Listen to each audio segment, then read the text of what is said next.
What's up guys, Mike here, the Detroit Borg, with a quick unboxing and first look at the freshly shipped Amazon Kindle Fire HD 8.9 inch. So this is the big brother to the 7-inch model we got way back in September, and this kind of directly competes with the iPad, which is still a little bit bigger at 9.7 inches.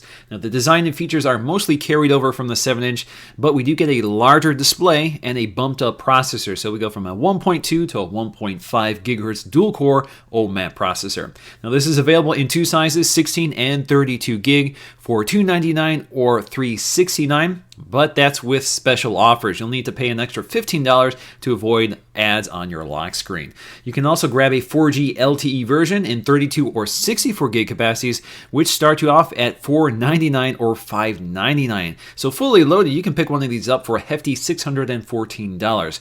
Now, if you're debating capacity, just remember this does not have a SD card reader, so the capacity inside is all you get. Now, like all Amazon Kindles, they ship in frustration-free packaging, so it's a simple matter of just pulling the tab and you're in. Now, on the top of the lid, you'll find a small piece of literature explaining the basics, but the Kindle does come loaded with a full manual for much more info. Now, under the plastic-wrapped Kindle Fire is the only accessory, a micro USB charging cable. So it doesn't come with a USB wall adapter, but you could use your Mac or PC to charge your Fire, and you can purchase one for $10 from Amazon. So with the plastic removed, we can take a close look around. On the back, we'll find a soft touch plastic material, which is nice for gripability, but it does show fingerprints and kind of holds on to them, so they're kind of hard to get off once they get on there. Also on the back is a distinctive plastic strip, which kind of frames the hallmark feature of the Kindle Fire, which are these sets of stereo speakers on either side, which makes the Kindle Fire sound pretty good relative to most tablets, which usually sport only a mono speaker. Now on the right hand side, we'll find a headphone jack, and the only buttons on the entire tablet, the volume controls and the power sleep button. Like the 7-inch model, these are very flush fitting and kind of difficult to feel for. Now on the bottom, we'll find two very similar looking ports, one a micro USB port and the other a micro HDMI port for outputting video to an HD TV. Between them is the only microphone.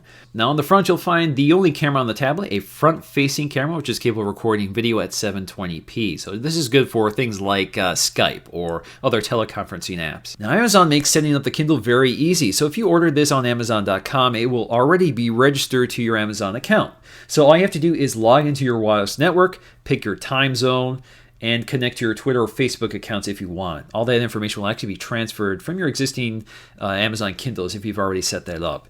If there are any software updates, those will also be pushed and installed right before you get to your Amazon Kindle's home screen.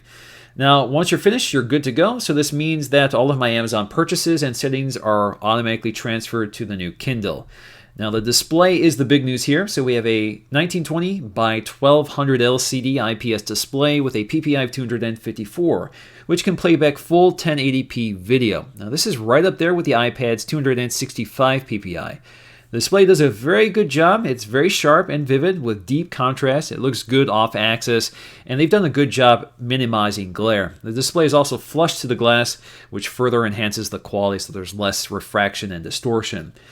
Now, it's not as bright as the iPad's Retina display, and it tends to favor a warmer color temperature, but this display does feel and look pretty nice.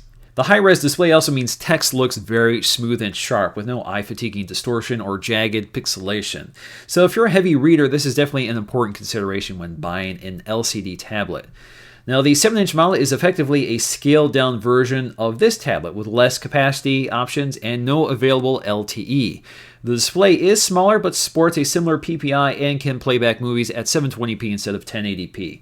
The designs are identical, complete with the stereo speakers on the back panel. The only differences here is the positioning of the microphone on the 8.9-inch model, which places it between the ports instead of near the camera like we get on the 7-inch model. Now the iPad at 9.7 inches is larger and proportionally different from the classic 4:3 aspect ratio versus the narrower 16:10 display of the Kindle Fire 8.9. Now the 7.9-inch iPad mini is about as wide as the 8.9-inch Fire, but not as long. Now, I've already covered the software in exhausting detail on my Kindle Fire HD 7-inch video, which I'll post in the description and in an annotation at the end of this video. But in short, Amazon is utilizing Android 4.0 under its own skin. We have a home screen with a carousel view of recently opened apps, books, magazines, web pages, and etc.